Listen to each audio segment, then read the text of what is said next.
Morning friends, welcome back to our YouTube channel. Friends, today we are going to study about the dispute between India and China. तो दोस्तों आज के हम lecture में भारत और China के बीच जो बॉर्डर डिस्प्यूट है उसके बारे में बात करेंगे।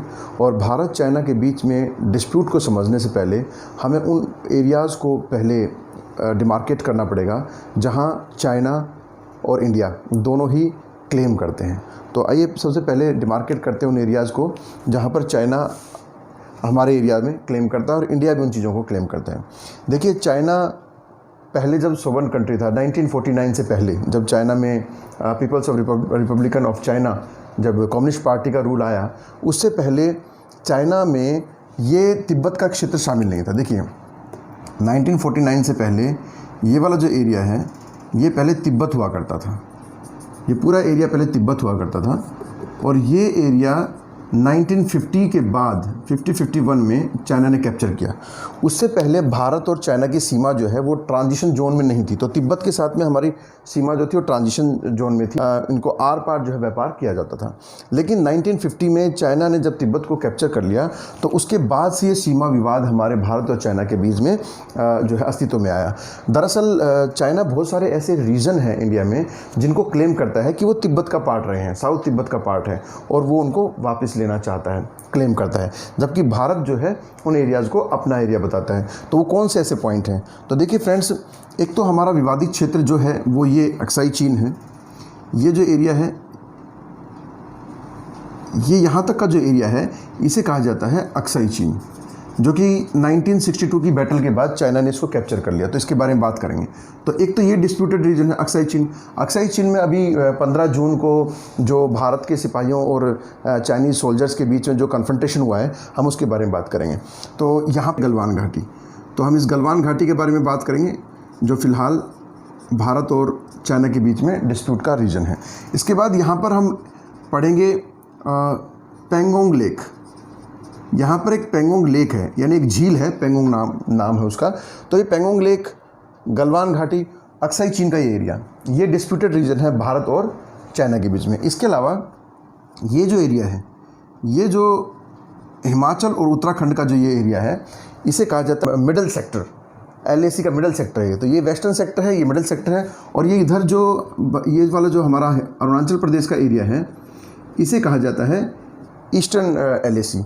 तो फ्रेंड्स, ये जो हमारी लाइन ऑफ एक्चुअल कंट्रोल है भारत और चाइना के बीच की जो लाइन है उसे कहा जाता है LAC, line of actual control. तो ये क्या है? LAC है। देखिए, भारत के इधर वाला जो एक क्षेत्र है ये पाकिस्तान कैप्चर्ड एरिया है, जो कि पाकिस्तान ने कैप्चर करके है, इसको कहते हैं POK। तो ये है POK और इस लाइन को बोला जाता है LOC, लाइन ऑफ कंट्रोल। तो पाकिस्तान और भारत में, जम्मू कश्मीर के इस एरिया में पाकिस्तान और भारत के बीच की जो सीमा रेखा निर्धारित की गई है, या जो एक क्षेत्र हमारा पाकिस्तान ने कैप्चर कर लिया है, तो इसके बीच का जो बॉर्डर लाइन है इसे कहा जाता है LOC। जबकि चाइना के द्वारा जो कैप्चर्ड एरिया है अक्साई चीन और जम्मू कश्मीर का जो हमारे बीच में बॉर्डर लगता है उसे कहा जाता है line of actual control LAC। तो एक तो ये डिस्प्यूटेड रीजन है। यहाँ पर जो ये जो हिमाचल प्रदेश और उत्तराखंड का एरिया है, तो नेपाल ने चाइना के दबाव में आकर के अब नेपाल अपना काली घाटी का कुछ एरिया जो है वो क्लेम कर रहा है। तो इसके बारे में हम बात करेंगे। उसके बाद ये जो अरुणाचल प्रदेश का हमारा जो ये हमारे यहाँ पे अरुणाचल प्रदेश का स्टेट है, इस पूरे स्टेट को, अरुणाचल प्रदेश की पूरे स्टेट को चाइना क्लेम करता है कि ये उनका एरिया है। तो ये लगभग 90,000 किलोमीटर स्क्वायर का जो एरिया है, 90,000 किलोमीटर स्क्वायर का जो एरिया है, इसको भी चाइना क्लेम करता है। तो ये जो चाइना बॉर्डर के पे बहुत सारी चीज़ों को अपना क्षेत्र बताता है, इसके पीछे रीज़न क्या है? तो इसके पीछे रीज़न ये है दोस्तों, ये जो लाइन ऑफ एक्चुअल कंट्रोल है इसके कई पार्ट हैं। जैसे अरुणाचल प्रदेश की जो है लाइन ऑफ एक्चुअल कंट्रोल है, इसका नाम है मैकमोहन लाइन। तो ये मैकमोहन लाइन, ये जो मैकमोहन लाइन है, इसको, ये एक इंटरनेशनल लाइन है, मैकमोहन लाइन, ये इसको कहा जाता है मैकमोहन लाइन। और जो यहाँ पे ये LAC है, LAC के बाद भारत जो क्लेम करता है, भारत ये पूरा यहाँ तक की सीमा को, इस सीमा को क्लेम करता है, इसे कहा जाता है जॉनसन लाइन, जॉनसन लाइन। इसके बाद एक और लाइन भी है चाइना और यहाँ जम्मू कश्मीर, चाइना और इंडिया के बीच में, इसे कहा जाता है मैकडोनाल्ड लाइन, मैकडोनाल्ड लाइन। तो फ्रेंड्स, पहले हम इन चीज़ों को जान लेते हैं। देखिए ये तीनों ही लाइन जो हैं ये ब्रिटिश रूल के टाइम पर ब्रिटिशर्स ने इनको जो है डिमार्केट किया था। ये भारत इनको इंटरनेशनल लाइन मानता है और इनको फॉलो करता है, इसलिए भारत इस एरिया को अपने मैप में दिखाता है। अरुणाचल प्रदेश को भी अपने मैप में दिखाता है और ये अक्साई चीन का एरिया भी भारत अपने मैप में दिखाता है, क्योंकि वो ब्रिटिशर्स के टाइम पर जो समझौता हुआ था चाइना और इंडिया के बीच में, उसको उस एग्रीमेंट को मानता है, उसको सहमति देता है। लेकिन चाइना इस एग्रीमेंट को नहीं मानता। ये मैकमोहन लाइन जो है 1914 में एक समझौता हुआ था शिमला में, उसे कहा जाता है शिमला समझौता। तो उस शिमला समझौते में जब चाइना और इंडिया में ब्रिटिशर्स का जो समझौता हुआ, तो ये लाइन मैकमोहन लाइन और ये जो मैकडोनाल्ड लाइन और जॉनसन लाइन है, इनका डिमार्केशन करने की कोशिश की गई थी। लेकिन चूंकि चाइना की तरफ से जो रिप्रेजेंटेटिव आए थे उन्होंने इस पर साइन नहीं किए, फाइनल पेपर पर उन्होंने सिग्नेचर नहीं किए।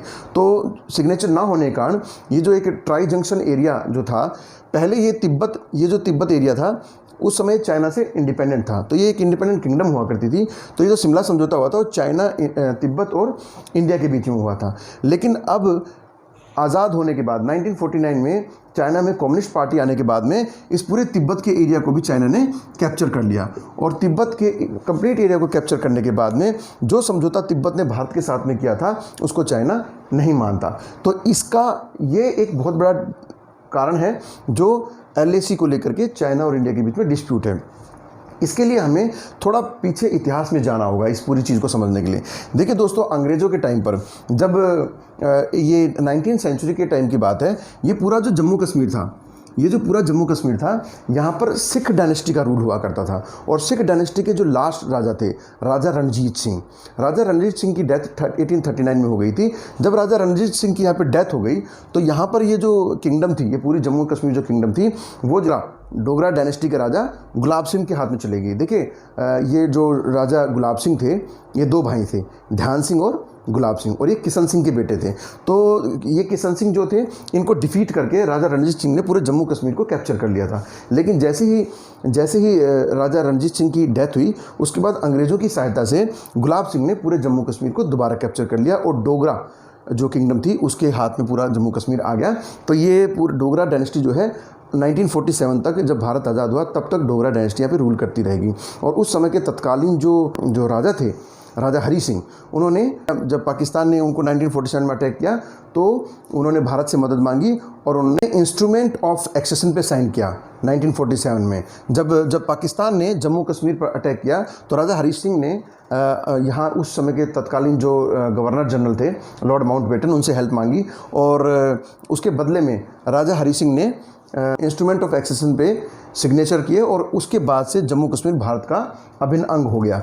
लेकिन जिस समय पाकिस्तान ने जम्मू कश्मीर पे अटैक किया राजा हरी सिंह के टाइम पर, तो ये काफ़ी एरिया जो है उस समय से ही पाकिस्तान के, ये पूरा एरिया ही तब से पाकिस्तान के कंट्रोल में है और इसे कहा जाता है पाकिस्तान ऑक्यूपाइड कश्मीर।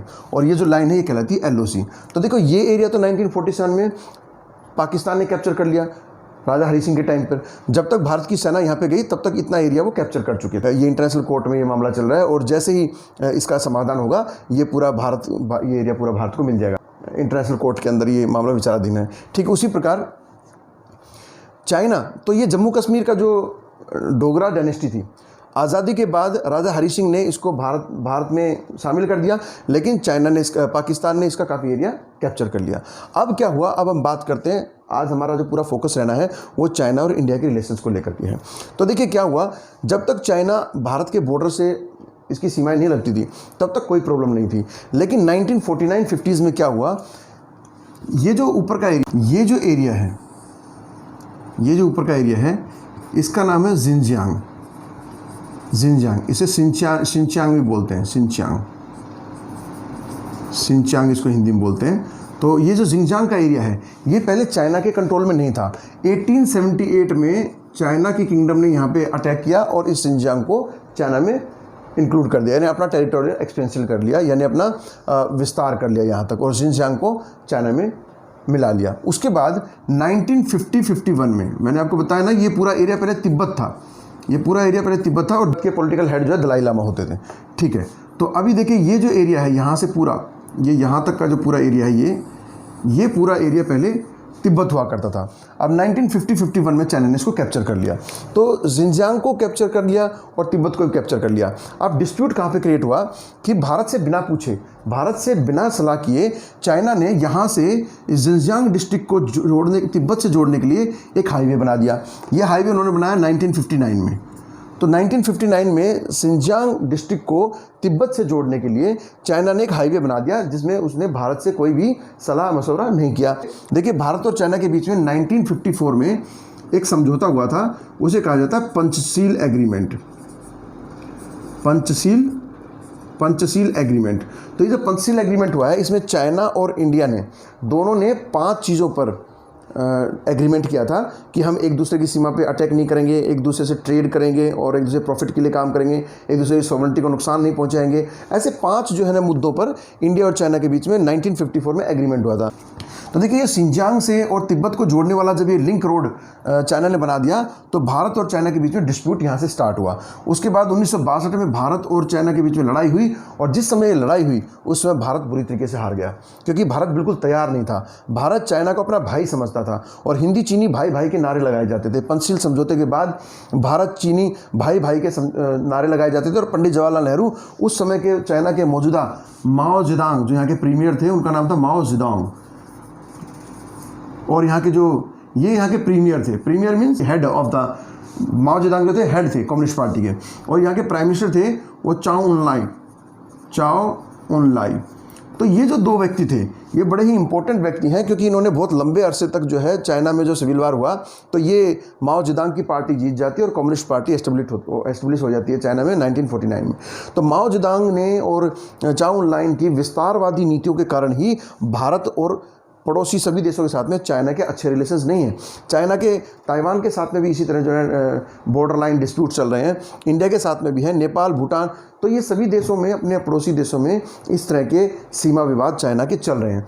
तो चाइना शुरू से ही जो है अपनी विस्तारवादी नीति पर भरोसा करता है, जबकि भारत ने कभी भी आज़ादी के बाद से कभी भी किसी भी देश पर, देखिए भूटान बहुत छोटा देश है, नेपाल बहुत छोटा देश है, बांग्लादेश बहुत छोटा देश है, पाकिस्तान, श्रीलंका, तो साउथ एशिया में ये जितने भी छोटे छोटे देश हैं, इन सबको भारत आर्थिक सहायता भी देता है और हर तरह से जो है व्यापार में मदद करता है। बहुत सारे इंफ्रास्ट्रक्चर को मजबूत करने के लिए बहुत सारे प्रोजेक्ट्स जो है भूटान में, नेपाल में और बांग्लादेश में, श्रीलंका में भारत ने चला रखे हैं। लेकिन भारत कभी भी विस्तारवादी नीति पर यकीन नहीं करता, उसने कभी भी किसी कमज़ोर देश को दबाने की कोशिश नहीं की। देखिए, पाकिस्तान ने हमारे ऊपर कई बार अटैक किया, बांग्लादेश भी अब जो है तीस्ता रिवर को लेकर के डिस्प्यूटेड है, श्रीलंका के साथ में बहुत सारे डिस्प्यूट हैं, नेपाल के साथ में अभी डिस्प्यूट चल रहा है। लेकिन नेपाल बहुत छोटा देश है, गरीब देश है और हमारे इंडिया से बहुत ही छोटा और आर्थिक रूप से बहुत कमज़ोर देश है। भूटान भी बहुत कमज़ोर देश है, लेकिन भारत ने कभी भी इनको कैप्चर करने की कोशिश नहीं की, क्योंकि भारत हमेशा मैत्रीपूर्ण और शांतिपूर्ण ढंग से रहने वाली नीति को फॉलो करता है। तो नॉन अलाइन मूवमेंट का नेहरू जी ने जब शुरू किया, तो उसके बाद से अंतर्राष्ट्रीय लेवल पे हमारे पंडित जवाहरलाल नेहरू जी की काफ़ी अच्छी गुडविल बन गई थी। तो वो इन्हीं ख्यालों में खोए रहे, अपने पंचशील समझौते में खोए रहे। उसका फ़ायदा क्या उठाया, माओ जेडोंग ने भारत में 1962 में जब बैटल हुई, उसके बाद ये यहाँ तक का एरिया, ये पूरा यहाँ तक का एरिया जो है, जिसे हम अक्साई चीन कहते हैं, अक्साई चीन, तो ये पूरा अक्साई चीन का जो एरिया है 1962 की लड़ाई में, ये पूरा एरिया ये लगभग 37,263 किलोमीटर स्क्वायर का जो एरिया है, ये चाइना ने कैप्चर कर लिया। और उसके बाद से ही ये पूरा एरिया डिस्प्यूटेड एरिया है, क्योंकि भारत इसको अक्साई चीन को क्लेम करता है कि हमारा एरिया है, जबकि 1962 में चाइना से हारने के बाद भारत को ये क्षेत्र चाइना के कंट्रोल में देना पड़ा। और अब ये लाइन ऑफ एक्चुअल कंट्रोल जो है, ये अब चाइना बार बार इस लाइन ऑफ एक्चुअल कंट्रोल को भी क्रॉस करने की कोशिश कर रहा है और आगे बढ़ने की कोशिश कर रहा है, क्योंकि according to China policy, China की ये फिंगर पॉलिसी क्या है। देखिए, अगर हम अपने हाथ को देखें तो ये पार्ट हथेली है और आगे जो है 5 हमारी फिंगर्स हैं। तो चाइना का ये मानना है कि तिब्बत को तो उसने कैप्चर कर लिया, यानी तिब्बत हथेली को उसने कैप्चर कर लिया। अब वो 5 उंगलियां जब पूरा कैप्चर कर लेगा तो उसकी पूरी मुट्ठी बन जाएगी, यानी कि पूरा हाथ जो है उसका अपना वो कंट्रोल कर लेगा। तो उसका क्या मानना है, चाइना इन 5 एरियाज को कैप्चर करना चाहता है। देखिए, यहाँ पे अक्साई चीन का एरिया है, ये इस एरिया को चाइना कैप्चर करना चाहता है 1। इसके अलावा नेपाल को कैप्चर करना चाहता है 2, भूटान को 3, सिक्किम, फिर ये हमारा सिक्किम है, इसको, और अरुणाचल प्रदेश को। तो ये 5 क्षेत्र जो है ये डिस्प्यूटेड एरिया हैं, क्योंकि चाइना अपने फिंगर पॉलिसी के तहत भारत के इन 5 एरिया को क्लेम करता है। वो अपने इस फिंगर पॉलिसी के द्वारा इन सब क्षेत्रों को क्लेम करता है और इनको कैप्चर करना चाह रहा है। लेकिन भारत जो है इन चीज़ों को अपने मैप में दिखाता है और ये हमारे भारत के हमेशा से ही, प्राचीन काल से ही, ये सारे जो क्षेत्र जो आज चाइना क्लेम करता है, ये इंडिया के जो है integral part of our map है। इसको चाइना क्लेम कर रहा है तो ये एक डिस्प्यूट फिर क्रिएट हो जाता है यहाँ पे। तो इसके अलावा अब अगर हम और बात करें कि चाइना और क्या कर रहा है, देखिए चाइना आर्थिक रूप से भारत से बहुत तेज़ी से तरक्की कर रहा है। चाइना की जीडीपी भारत से कई गुना ज़्यादा है, कई गुना अधिक है। टेक्नोलॉजिकली अगर देखें तो चाइना इंडिया से काफ़ी एडवांस कंट्री हो चुका है। और अगर पूरे वर्ल्ड के प्लेटफॉर्म पे देखें तो अमेरिका के बाद दूसरी सबसे बड़ी महाशक्ति अगर कोई है तो चाइना है। तो हमारा जो इतिहास रहा है उसको देखते हुए दुनिया के बहुत सारे जो विकसित और डेवलप्ड कंट्रीज़ हैं वो भारत के साथ खड़े हैं। जैसे इजराइल है, अमेरिका है, ब्रिटेन है, जापान है, ये रसिया है, ये सारे कंट्री जो है भारत के साथ खड़े हैं। तो इस लिहाज से चाइना स्ट्रेटेजिकली भारत पर हमला नहीं कर सकता, क्योंकि अगर चाइना भारत पर हमला करेगा तो ये थर्ड वर्ल्ड वार की तरफ जो है पूरी दुनिया को लेकर चला जाएगा। अभी हम बात करते हैं चाइना की कुछ और पॉलिसीज़। 2 पॉलिसीज़ चला रहा है। एक है SOP यानी स्ट्रिंग ऑफ पल्स। तो देखिए इसकी 2 पॉलिसीज़ हैं चाइना की, जो चाइना भी चला रहा है। एक तो है स्ट्रिंग ऑफ पल्स, SOP, ये पॉलिसी क्या है उसके देखेंगे। एक है BRI, बेल्ट रोड इनिशिएटिव। तो देखिए बेल्ट रोड इनिशिएटिव क्या है, ये चाइना द्वारा चलाई जाने वाली 2 ऐसी पॉलिसीज़ हैं जिनके कारण धीरे धीरे, एक SOP का मतलब है स्ट्रिंग ऑफ पल्स। तो ये 2 पॉलिसीज़ जो हैं चाइना की, इन 2 पॉलिसीज़ के तहत चाइना पूरे साउथ एशिया में अपना कंट्रोल करना चाहता है। अब ये SOP और BRI क्या है, देखिए SOP पॉलिसी के तहत यानी स्ट्रिंग ऑफ पल्स के तहत चाइना साउथ एशिया की कंट्रीज़ के अंदर अपने पोर्ट डेवलप कर रहा है, उनको आर्थिक सहायता दे रहा है, उनका इंफ्रास्ट्रक्चर को डेवलप कर रहा है वहाँ पे। जैसे श्रीलंका के अंदर, बांग्लादेश के अंदर, ठीक है, पाकिस्तान के अंदर गोदार पोर्ट तक, और साउथ अफ्रीका के अंदर, ये 4 कंट्री के अंदर चाइना अपने पोर्ट डेवलप कर रहा है। इन पोर्ट को डेवलप करने से क्या होगा कि जो इंडियन ओशन है, बे ऑफ बंगाल है और जो अरेबियन सी है, इसमें अभी तक तो भारत का डोमिनेंस रहा है। भारत का जो डोमिनेंस है वो पूरे इस इंडियन ओशन में रहा है, लेकिन चाइना इस डोमिनेंस को कम करके अपने इन्फ्लुएंस को बढ़ाना चाहता है। तो SOP के तहत यानी स्ट्रिंग ऑफ पल्स के तहत वो पोर्ट डेवलप कर रहे हैं। इसके अलावा BRI क्या है, belt and road initiative. Belt and road initiative क्या है, देखिए चाइना जो है वो नेपाल में, भूटान में, और जो लैंड एरिया जो है, जो से अटैच है लैंड एरिया पाकिस्तान में, इनमें रोड बना रहा है, हाईवे बना रहा है। अभी आपने सुना होगा CPEC के बारे में। देखिए ये यहाँ से ये पाकिस्तान है, ठीक है, ये पाकिस्तान है। तो यहाँ इंडिया से होते हुए यहाँ से अभी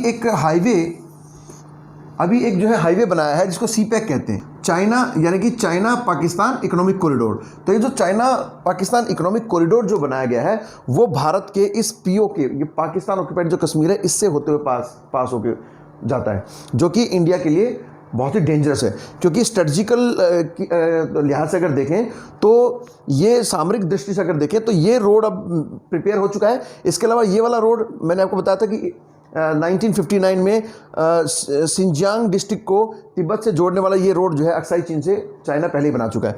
यही नहीं दोस्तों, हमारी LAC के पास बहुत सारे ऐसे रोड हैं जो चाइना पहले ही डेवलप कर चुका है, और डेवलप करके वो भारत की सीमा में अपने आप को, अपनी आर्मी को वहाँ भेज करके और अपने पिकेट्स वहाँ पे बना करके अपने बॉर्डर को सेफ गार्ड कर रहा है। और वो ऐसी पोजीशन में आना चाहता है ताकि किसी भी समय अगर भारत के साथ में कोई भी इस तरह की मिसहैप होती है, कोई वॉर होता है, तो उसका ऑलरेडी जो है सारी रसद जो है उसकी आसानी से LOC के पार पहुंचाई जा सके। तो इसी बात को देखते हुए अब इंडिया में मोदी गवर्नमेंट ने क्या किया कि 61 ऐसे नए रोडों को डेवलप किया जा रहा है, जिनमें से 75% जो कंस्ट्रक्शन वर्क है वो कंप्लीट हो चुका है। तो बहुत तेज़ी से काम चल रहा है। तो जब चाइना को ये बात पता चली कि इंडिया जो है अपना बॉर्डर के आसपास का अपना इंफ्रास्ट्रक्चर जो डेवलप डेवलप कर रहा है और बहुत सारी नदियों के ऊपर ब्रिजेस बना करके अपनी आर्मी को बॉर्डर तक पहुंचाने के लिए, रसद को पहुंचाने के लिए रास्तों को ईजी अप कर रहा है, लिंक कर रहा है, तो ये उसको चाइना को पसंद नहीं आया। तो यही रीज़न है अभी जो 15 जून और 16 जून को जो भारत और चाइना के बीच में गलवान वैली पे जो कन्फ्रंटेशन हुआ है सैनिकों का, उसके पीछे रीज़न क्या है, उसके पीछे बेसिक रीज़न क्या है, वो अभी यहाँ समझ लेते हैं। देखिए, ये जो LOC है, ये जो हमारी लाइन है LAC सॉरी, ये जो हमारी लाइन है, ये लाइन ऑफ जो एक्चुअल कंट्रोल है, ये इसके पास यहाँ पर ले से, ये देखिए यहाँ पे ले है, ले लद्दाख ना, ये ले है, और ले के आगे यहाँ पे दरबुक है, दरबुक। तो ले दरबुक से होते हुए यहाँ श्योक है, ले दरबुक से होते हुए इसी LAC, ये देखिए ये LAC है, LAC के पैरेलल भारत ने एक हाईवे बना दिया है जो कि यहाँ पे दौलत बेग ओल्डी तक जाता है। तो ये जो रोड है जो ले और दरबुक और श्योक से होता हुआ ये यहाँ पे जो दौलत बेग ओल्डी तक जाने वाला जो रोड है, ये लगभग 272 किलोमीटर लंबा रोड भारत ने बना दिया है और इसका लगभग 80%, 75-80% पार्ट जो कंप्लीट हो गया है। जब चाइना को पता चला कि इंडिया ऐसा अपना इंफ्रास्ट्रक्चर डेवलप कर रहा है, देखिए सामरिक दृष्टि से अगर देखें तो ये हाईवे हमारे लिए, इंडिया के लिए बहुत इंपॉर्टेंट है। क्यों? देखिए, ये जो यहाँ पे सीपेक गया हुआ है, भारत का ये रोड कंस्ट्रक्ट होने के बाद में भारत अपने इस पूरे एरिया को कंट्रोल कर सकता है। इधर में LAC को कंट्रोल कर सकता है, इधर में POK की तरफ से LOC को कंट्रोल कर सकता है। और जो ये LAC, ये जो ले से दौलत बेग गोल्डी को जाने वाला जो हाईवे है, ये LAC के बिल्कुल पैरेलल जा रहा है। तो भारत अगर कल को चाइना हमारे ऊपर अटैक करता है या पाकिस्तान उधर से अटैक करता है, तो हम अपनी आर्मी को बहुत ही कम समय में, देखिए बहुत ही पहाड़ी क्षेत्र है, ये पूरा हिमालयन रीजन है, तो ये बहुत ही स्टीफ पहाड़ियाँ हैं यहाँ पे। तो जिस कंट्री का भी इसका एडवांटेज रहेगा, जिनके पहले से इंफ्रास्ट्रक्चर तैयार रहेगा, तो उसका एडवांटेज उसको मिलेगा। तो चाइना तो ऑलरेडी अपना इंफ्रास्ट्रक्चर तैयार कर चुका है, वो तो अभी जो है ना पॉइंट 14 तक गलवान वैली के पास पहुंच गया है, उधर फिंगर 4 तक पहुंच गया है, फिंगर 4, 5 के ऊपर जो है ना हमारा डिस्प्यूट हो रहा है, पेंगोंग लेक के पास तक उसने अपना इंफ्रास्ट्रक्चर डेवलप कर दिया। लेकिन जब भारत अपने इंफ्रास्ट्रक्चर को डेवलप कर रहा है तो चाइना को उससे प्रॉब्लम है और पाकिस्तान को भी उससे प्रॉब्लम होने वाली है। तो इस तरह के जो इनिशिएटिव्स भारत अपने प्रोटेक्शन के लिए उठा रहा है, डिफेंस पर्पज़ के लिए उठा रहा है, वो चाइना को अब प्रॉब्लमेटिक हो गया है। इसलिए अब अलग अलग एरियाज़ में चाइना लगातार हमसे डिस्प्यूट क्रिएट कर रहा है और इस तरह से हमें कन्फ्रंटेशन में उलझाना चाहता है। अब और कौन से पॉइंट हैं? एक तो ये अक्साई चीन का एरिया हो गया, ये रोड कंस्ट्रक्शन होने के कारण, इंफ्रास्ट्रक्चर डेवलप होने के कारण भारत और गलवान वैली में और जो है पेंगोंग लेक के पास में समय समय पर जो है कन्फ्रंटेशन हो रही है सैनिकों के बीच में। एक यहाँ पे देखिए, ये जो हमारा सिक्किम है, ये हमारा स्टेट है सिक्किम, ये भी जो है एक सिक्किम के पास में ये भूटान है और भूटान के पास ये एक ट्राई जंक्शन एरिया, देखिए ये आपको एरिया नज़र आ रहा होगा, ये ट्राई जंक्शन एरिया है। पहले ये जो एरिया है ये तिब्बत का पार्ट हुआ करता था, लेकिन चूंकि चाइना ने तिब्बत को कंट्रोल कर लिया तो ये वाला पार्ट किसके कंट्रोल में चला गया? चाइना के कंट्रोल में। अब यहाँ पर डोकलाम करके एक दर्रा है, एक पास है, ये यहाँ पर एक पास है डोकलाम। देखिए मैं ऐसे इसको कर देता हूँ ताकि आपको समझ में आए। यहाँ पर जो है ये पूरे एरिया को बोलते हैं तवांग एरिया। इस पूरे एरिया को क्या बोलते हैं? तवांग एरिया को भी, पूरे तवांग एरिया को जो है ये इसका कुछ तवांग का कुछ पार्ट जो अपने सिक्किम में पड़ता है और कुछ भूटान में पड़ता है, तो ये ट्राई जंक्शन एरिया कहा जाता है। तो तवांग एरिया को चाइना क्लेम करता है कि उसका पार्ट है। क्यों? क्योंकि ये पहले तिब्बत का पार्ट था और अब तिब्बत किसके कंट्रोल में? चाइना में। लेकिन इंडिया उसको अपनी टेरिटरी में जो है मानता है। अब देखिए तवांग बहुत ही फर्टाइल रीजन है, इस पूरे एरिया में सबसे ज़्यादा फर्टाइल एरिया तवांग है। और अगर स्ट्रेटेजिक रूप से देखें तो ये पार्ट भारत के कंट्रोल में रहना बहुत ज़रूरी है, क्योंकि देखिए भूटान, इंडिया और चाइना के बीच में ट्राई जंक्शन एरिया है। जिस भी कंट्री का यहाँ पे ओवर कंट्रोल होगा, यहाँ का जो पास है, देखिए आपने एक साल पहले सुनने में आया होगा कि नथुला पास के पास में भी जो ना सिपाहियों का कन्फ्रंटेशन हुआ था, वो नथुला पास भी यहीं सिक्किम में ही है। तो ये डोकलाम, ये यहाँ पे डोकलाम, ये यहाँ पे डोकलाम, तो डोकलाम चाइना के कंट्रोल में है। और उसके बाद नथुला पास जो है वो इंडिया और चाइना, भूटान का ट्राई जंक्शन एरिया में आता है। तो उसका कुछ पार्ट इंडिया में है, कुछ भूटान में है। इस प्रकार ये जो एरिया है डोकलाम का और तवांग एरिया जो है, अब तवांग को क्लेम करने के लिए वो क्या मतलब अपनी मिसाल दे रहा है चाइना। तवांग में एक बहुत बड़ी मोनेस्ट्री है, बुद्धिस्ट मोनेस्ट्री है, और चाइना बुद्धिस्ट रिलीजन को फॉलो करता है और तिब्बत में पहले बुद्धिस्ट रिलीजन था। तो चाइना का ये कहना है कि यहाँ पे जो एथनिकली जो लोग रहते हैं और जो यहाँ पे जो मोनेस्ट्री पाई गई हैं वो सारी तिब्बत की मोनेस्ट्रीज़ हैं। तो इसलिए चूँकि तिब्बत हमारे कंट्रोल में है, इसलिए उसके इससे रिलेटेड जितनी भी मोनेस्ट्रीज हैं वो भी हमारे कंट्रोल में होनी चाहिए। तो इसलिए तवांग एरिया को चाइना अपने कंट्रोल में लेना चाहता है, लेकिन भारत इस पर क्लेम करता है, क्योंकि जो तिब्बत के जो दलाई लामा हैं वो अभी भारत में रहते हैं, और दलाई लामा भारत में आए थे जब 1959 में तिब्बत को कंट्रोल कर लिया, पूरे तिब्बत को कंट्रोल कर लिया चाइना ने। तो दलाई लामा हमारे पंडित जवाहरलाल नेहरू जी के पास आए थे, हमारे प्रथम प्रधानमंत्री के पास आए थे, लेकिन चाइना बहुत बड़ी शक्ति थी और चाइना के साथ में हमारे पंडित जवाहरलाल नेहरू जी किसी तरह का डिस्प्यूट नहीं चाहते थे, इसलिए उन्होंने क्या किया, उन्होंने मदद करने से मना कर दिया। लेकिन जब 1959 में वो एग्जाइल पर आए तो उनको यहाँ पे शरण दी। तो वो इमिग्रेंट हैं और हमारे देश में रहते हैं, उन हिमाचल प्रदेश में अपनी गवर्नमेंट चलाते हैं, उनकी अलग से गवर्नमेंट है वहाँ पे, लेकिन वो कहाँ रहेंगे, हिमाचल प्रदेश में ही रह करके अपनी गवर्नमेंट चलाएंगे और कहीं वो नहीं जा सकते। अभी 2 साल पहले क्या हुआ था कि दलाई लामा यहाँ पे तवांग एरिया में विजिट के लिए गए थे, तो चाइना ने इस बात को लेकर भी काफ़ी डिस्प्यूट क्रिएट किया था और बहुत सारी बातों को उठाया था। ठीक है, तो ये तवांग का एरिया भी डिस्प्यूटेड एरिया है। नेफा के एरिया को भी चाइना क्या कहता है कि ये भी पहले तिब्बत का ही पार्ट था और ये भी उसके लिए वो क्लेम करता है। 1962 की बैटल में इस पूरे एरिया को चाइना ने कंट्रोल कर लिया था। अब देखिए दोस्तों, इसमें एक और इंपॉर्टेंट चीज़ है, अगर चाइना कल को डोकलाम पे और तवांग पे कंट्रोल कर लेता है तो वो हमारे इस एरिया के बहुत पास पहुंच जाएगा। ये जो एरिया आपको दिखाई दे रहा होगा, ये नीचे बांग्लादेश है और ये इधर में हमारे ईस्टर्न साइड में जितने भी स्टेट्स हैं उधर जाने के लिए हमारे पास सिर्फ ये एक रूट है, ये बहुत ही नैरो एक रूट है जिसे कहा जाता है सिलीगुड़ी कॉरिडोर, जलपाईगुड़ी और सिलीगुड़ी कॉरिडोर है ये। अब यहाँ पे ये एरिया काफ़ी नैरो एरिया है, कहीं कहीं पर तो सिर्फ ये 17 किलोमीटर चौड़ा है। तो अगर कल को चाइना यहाँ तक पहुँच जाता है तो वो बड़े इजीली क्या करेगा, इस एरिया को कैप्चर कर सकता है और यानी कि कभी भी वो हमारे इंडिया से इसको डिस्कनेक्ट कर सकता है बड़े आसानी से। वो इसको ब्लॉक कर देगा इस एरिया को, उसके बाद इधर से हमारा रसद जाना या हमारे जो भी लोग होंगे उधर में उधर हमसे डिस्कनेक्ट हो जाएंगे। तो इस एरिया को बोलते हैं चिकन नेक, तो इस एरिया को चिकन नेक बोला जाता है। अगर कल को तवांग एरिया चाइना कंट्रोल कर लेता है तो इस एरिया को भी आराम से वो कंट्रोल कर लेगा और फिर उसके बाद भारत का ये पूरा ही पार्ट जो है इंडिया से डिस्कनेक्ट हो जाएगा। तो इस सामरिक दृष्टि से अगर देखें, स्ट्रेटेजिकली अगर इस चीज़ को देखें तो ये एरिया भारत के लिए बहुत इंपॉर्टेंट है, ये हम चाइना को नहीं दे सकते, इसके लिए हमें जिस भी लेवल तक जाना पड़ेगा हम जाएंगे। ठीक है, अब मैंने बताया कि ये जो SOP और BRI जो पॉलिसीज़ हैं चाइना की, इसके कारण चाइना क्या कर रहा है, धीरे धीरे इनका इस्तेमाल करके और बाकी जितने भी साउथ एशिया की कंट्री हैं जो गरीब देश हैं, जैसे नेपाल में भी अभी उसने एक जो हाईवे बना दिया है, भूटान में भी वो बहुत सारा इंफ्रास्ट्रक्चर का काम कर रहा है, इधर बांग्लादेश को भी वो हेल्प करने की कोशिश कर रहा है, उधर बर्मा में भी जो है ना हाईवे बनाया गया है, पाकिस्तान में भी CPEC बना दिया गया है और बहुत सारे स्टेट्स में, जैसे मैंने बताया साउथ अफ्रीका में, श्रीलंका में, बांग्लादेश में और इन देशों में क्या कर रहा है, पोर्ट डेवलप कर रहा है। तो अगर कल को चाइना इस पूरे इंडियन ओशन पे अपना डोमिनेंस क्रिएट कर लेता है तो वो पूरे भारत को चारों तरफ से घेर लेगा और वो भारत जो है काफ़ी वल्नरेबल हो जाएगा। अभी भारत को ऊपर से हिमालय प्रोटेक्ट कर रहा है और नीचे से समुद्री रास्ता होने के कारण चाइना इधर में नहीं आ सकता है। चाइना का कंट्रोल सिर्फ साउथ चाइना तक है, उसके बाद जो है इंडिया का डोमिनेंस है। लेकिन कल को अगर अपनी इन 2 पॉलिसीज़ के तहत अगर धीरे धीरे चाइना अपना पूरा कंट्रोल करेगा तो इंडिया को बहुत बड़ी प्रॉब्लम्स का सामना करना पड़ सकता है। अब पाकिस्तान के साथ में भी देखिए इन्होंने ट्रेड रिलेशंस बना लिए। पाकिस्तान ने अपना बहुत सारा क्षेत्र, यहाँ ये वाला जो एरिया है ना, ये देखिए ये हमारा है सियाचिन ग्लेशियर, ये लास्ट में कौन सा पॉइंट पड़ता है, सियाचिन ग्लेशियर। सियाचिन ग्लेशियर के बाद ये जो पॉइंट, ये जो एरिया है ना जो पाकिस्तान ऑक्युपाइड कश्मीर में आता है, ये लगभग 5180 किलोमीटर स्क्वायर का एरिया पाकिस्तान ने चाइना को गिफ्ट कर दिया है, मतलब ये उनको यूज़ करने के लिए दे दिया है।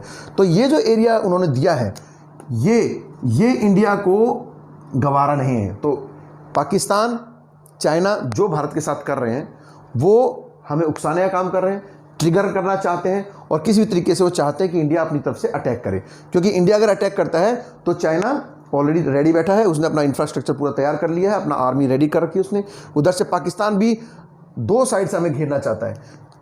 चाइना को मालूम है कि कल को अगर भारत के साथ लड़ाई होती है तो इधर से हम पाकिस्तान में इन्होंने CPEC बना दिया है, इसका इस्तेमाल करके बहुत आसानी से अपनी आर्मी को भेज करके वो इधर से भारत पर अटैक कर सकता है। और अब वो साउथ जो ओशन है यानी जो इंडियन ओशन है उस पर भी धीरे धीरे अपना कंट्रोल बढ़ा रहा है। तो इस तरह से इंडिया को चारों तरफ से घेर करके, और देखिए दोस्तों चाइना का भरोसा नहीं किया जा सकता।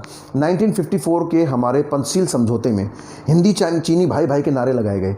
8 सालों तक भारत एक ही राग अलापता रहा, पंडित जवाहरलाल नेहरू जी उसी राग को अलापते रहे कि हिंदी चीनी भाई भाई, और उसी की आड़ में चाइना ने हमारी पीठ में छुरा घोंप दिया। हम हिंदी चीनी भाई भाई करते रहे, उन्होंने क्या किया, उन्होंने यहाँ से रोड निकाल दिया और फिर क्या किया, जैसे इंडिया ने पूछा कि आपने हमसे बिना पूछे किया तो तुरंत उन्होंने 1962 में अटैक कर दिया और भारत को बुरी तरीके से हरा करके बहुत सारे एरियाज को कैप्चर कर लिया। आज भी लगभग 45,000 वर्ग किलोमीटर यानी किलोमीटर स्क्वायर का एरिया, अक्साई चीन का एरिया चाइना के कंट्रोल में है। तो दोस्तों चाइना पे विश्वास नहीं किया जा सकता। प्रधानमंत्री मोदी बिल्कुल ठीक कर रहे हैं, वो अपना यहाँ पे इंफ्रास्ट्रक्चर को डेवलप कर रहे हैं। दूसरी बात, अब हमारे पास जो है Russia, Israel, America, Britain, France जैसे देशों से हमने हथियारों की बहुत सारी डील कर रखी है। इंडिया बिल्कुल कमज़ोर नहीं है और चाइना से अगर भारत का युद्ध होता है तो वो सिर्फ भारत और चाइना के बीच में ही सीमित नहीं रहेगा, ये थर्ड वर्ल्ड वार में तब्दील हो जाएगा। तो दोस्तों आज हमने ये देखा कि चाइना और इंडिया के बीच में डिस्प्यूटेड जो एरिया है इसका क्या क्या रीजन है, कौन कौन से एरियाज़ हैं। तो तवांग के बारे में देखा, LAC यहाँ पे जम्मू कश्मीर में देखा, और ये रोड, ये जो गलवान वैली जो है इसका डिस्प्यूट इसी यहाँ पे गलवान वैली है, यहाँ पे तो पैंगशोंग लेक पे और यहाँ पे गलवान वैली में इस तरह के डिस्प्यूट लगातार हमारे बॉर्डर्स पे होते रहते हैं। तो दोस्तों आपको इनके पीछे के रीज़न समझ में आए। ठीक है दोस्तों, मिलते हैं हम नेक्स्ट वीडियो में।